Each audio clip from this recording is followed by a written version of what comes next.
योग की भूमि भारत ने पूरे विश्व को वो दिया है जिसकी आज के मॉडर्न वर्ल्ड को सबसे ज्यादा जरूरत है। हम बात कर रहे हैं योग की। 21 जून को हर साल बड़ी शान से मनाया जाने वाला इंटरनेशनल योगा डे आज भारत में ही नहीं बल्कि विदेशों में भी कई लोगों को एक स्वस्थ जीवन दे रहा है। खुद साइंस भी इस बात पर ठप्पा लगाती है कि योगा ह्यूमन बॉडी के लिए संजीवनी से कम नहीं है। यह आपकी दुखती कमर, सिर दर्द, थकावट और बॉडी पेन जैसी परेशानियों को चुटकियों में भगा सकती है। ऐसे में चलिए आज हम आपको कुछ ऐसे योगासन बताते हैं जो न केवल आपके शरीर की फिजिकल स्ट्रेंथ बढ़ाते हैं बल्कि मेंटल स्ट्रेंथ को भी दोगुना कर देते हैं।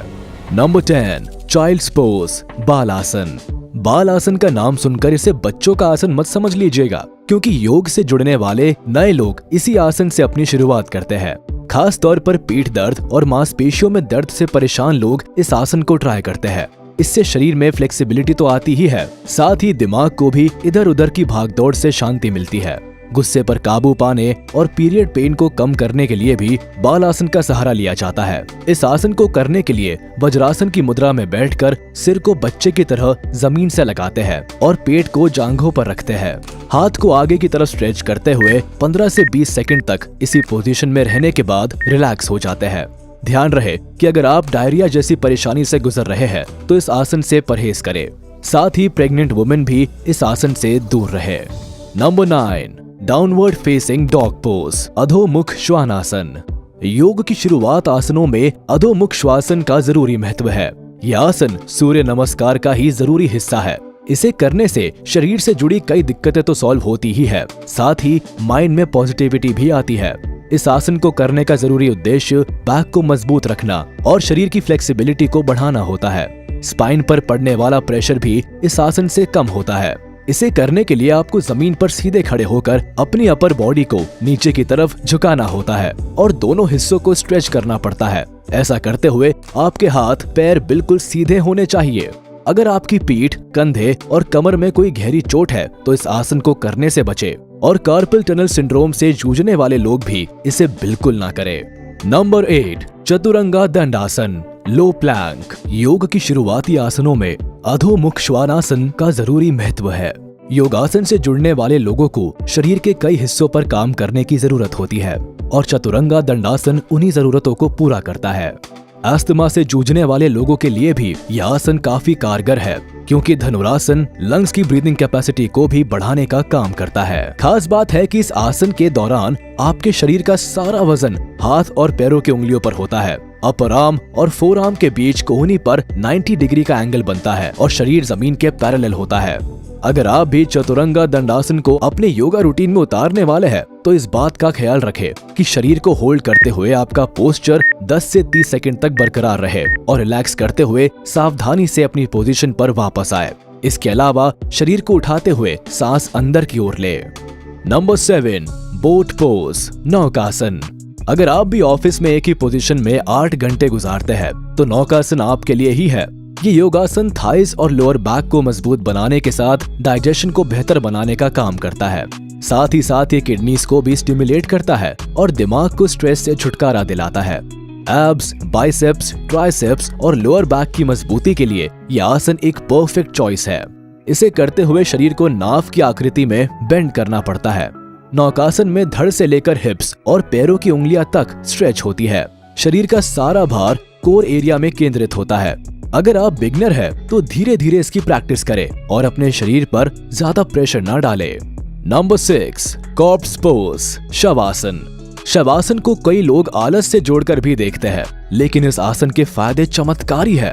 यह आपके शरीर के फिजिकल और मेंटल प्रेशर को कम करने की कोशिश करता है। साथ ही साथ बॉडी को मेडिटेशन की स्थिति में ले जाता है। ऑफिस से लेकर रिलेशनशिप तक के सारे स्ट्रेस इस एक आसन से कम हो जाते हैं। साथ ही आपकी मेमोरी और फोकसिंग पावर में भी सुधार दिखाई देता है। रिसर्च बताती है कि डायबिटीज मैनेजमेंट के लिए भी शवासन काफी इफेक्टिव है। इसे करने के लिए बस शरीर को रिलैक्सिंग पोजीशन में ले जाकर ब्रीदिंग पर फोकस करना चाहिए और बस कुछ ही देर में आप रिफ्रेश फील करने लगेंगे। नंबर 5, वॉरियर पोज, वीरभद्र आसन। लोअर बॉडी के बैलेंस की बात आती है तो सबसे पहले जिक्र वीरभद्र आसन का ही आता है। यह आसन कोर की स्ट्रेंथनिंग के साथ मसल स्ट्रेचिंग के लिए भी काफी कारगर है। इसको करने से फेफड़े, पेट और शोल्डर्स की स्ट्रेचिंग होती है और कंधों को मजबूती मिलती है। साइकियाट्रिक नर्व पेन से राहत के लिए भी इस आसन का सहारा लिया जाता है। इसे करने के लिए बस अपना एक पैर पीछे की तरफ स्ट्रेच करें और दूसरे पैर को 90 डिग्री पर बेंड करते हुए आगे की तरफ रखें। फिर दोनों हाथों को मिलाते हुए ऊपर की तरफ स्ट्रेच करें और गर्दन को भी साथ में स्ट्रेच करें। 8 से 10 सेकंड्स तक होल्ड करने के बाद आप अपनी पोजीशन पर वापस आए और लगातार इस प्रोसेस को दोहराएं। अगर आपको हाई बीपी की शिकायत है तो इस आसन को अपनी योगा एक्सरसाइज का हिस्सा ना बनाएं। नंबर 4, वॉरियर 2, वीरभद्र आसन 2। योगा प्रैक्टिसेस के सबसे जरूरी आसनों में से एक वीरभद्र आसन 2 भी है। वो कहते हैं ना कि ज्यादातर बीमारियां पेट से शुरू होती है और इंडाइजेशन की समस्या कई लोगों में पाई जाती है। आप ये समझ लीजिए कि इन सभी परेशानियों का इलाज वीरभद्र आसन 2 है। इनर थाइस और हिप्स को स्ट्रेच करने वाला ये आसन डाइजेशन और बैक एक के लिए काफी इफेक्टिव होता है। साथ ही बॉडी के कंसंट्रेशन और बैलेंस के लिए भी ये काफी बेनिफिशियल है। इस आसन को करने के लिए आप अपने एक पैर को 90 डिग्री पर रखते हुए घुटनों को बेंड करें और दूसरे पैर को 45 डिग्री की पोजीशन पर रखें। साथ ही दोनों के हाथों को फैलाते हुए 8 से 10 सेकंड्स तक इस पोजीशन पर कायम रहे और फिर दोबारा साइड चेंज करते हुए इसे जारी रखें। नंबर 3, कोबरा पोज, भुजंग आसन। भुजंग आसन योग के कुछ सबसे खास और इफेक्टिव योगासनों में से एक है। अगर आपने इसमें मास्टर कर लिया तो आपके शरीर में होने वाले एनर्जी बूस्ट और ट्रांजिशन को आप खुद महसूस कर पाएंगे। भुजंग आसन खासतौर सूर्य नमस्कार का ही हिस्सा है। आप चाहे तो इसे सूर्य नमस्कार के साथ कर सकते हैं या फिर अलग से भी कर सकते हैं। यह आसन स्पेसिफिकली लोगों की बैक को सही रखने का काम करती है। इसके चलते लिवर और किडनी शानदार तरह से फंक्शन कर पाते हैं और डाइजेशन भी बेहतर रहता है। भुजंग आसन को करने के लिए आपको पेट के बल लेटकर हाथों को कंधों के पास रखना होता है और फिर सांस भरते हुए अपर बॉडी को ऊपर की तरफ ले जाना होता है।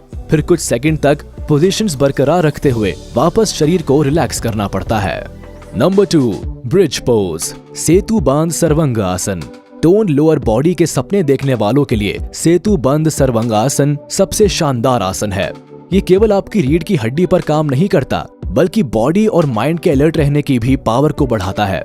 इससे शरीर में ताजगी का एहसास बना रहता है और आपका ब्लड सर्कुलेशन पहले से बेहतर हो जाता है। इस आसन को करने के लिए सबसे पहले लेटकर पैरों को बेंड करते हुए ऊपर करना जरूरी है। फिर उसके बाद अपने पेट को ऊपर उठाकर स्ट्रेच करना पड़ता है। ध्यान रहे ऊपर जाते हुए सांस को अंदर की ओर लेना है और कुछ सेकंड्स बाद नीचे आते हुए सांस को बाहर की तरफ छोड़ना है। नंबर 1, बाव पोज, धनुरासन। बैक पेन और मसल्स पेन की शिकायत रखने वाले लोगों के लिए धनुरासन किसी रामबाण से कम नहीं है। ये उनकी रीढ़ की हड्डी को मजबूती देने के साथ शरीर को फ्लेक्सिबल बनाता है। ये बॉडी पोस्चर को सुधारता है और मसल्स को स्ट्रेच करता है। अस्थमा से जुड़ने वाले लोगों के लिए भी यह आसन काफी कारगर है क्योंकि धनुरासन लंग्स की ब्रीदिंग कैपेसिटी को भी बढ़ाने का काम करता है। इस आसन को करने के लिए आपको पेट के बल लेटकर शरीर को तीर की तरह मोड़ना होता है।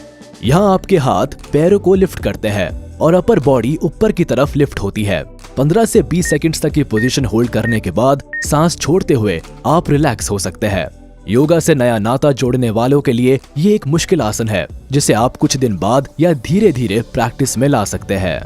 तो ये थे कुछ ऐसे आसन जिन्हें अगर इस इंटरनेशनल योगा डे से आपने जीवन में उतार लिया तो आपकी भाग दौड़ भरी जिंदगी परफेक्ट और हेल्दी हो सकती है। दोस्तों, आप योगा से कितने जुड़े हुए हैं और कौन से आसन को रोज करते हैं, हमें कमेंट में जरूर बताएं। आज के लिए बस इतना ही। उम्मीद है आपको हमारा ये वीडियो काफी पसंद आया होगा। अच्छा लगा तो इसे लाइक, कमेंट और शेयर करना ना भूले। और अगर अभी तक आपने हमारे चैनल को सब्सक्राइब नहीं किया है तो जल्द कर ले ताकि हमारी सारी वीडियोस आप तक सबसे पहले पहुंच सके।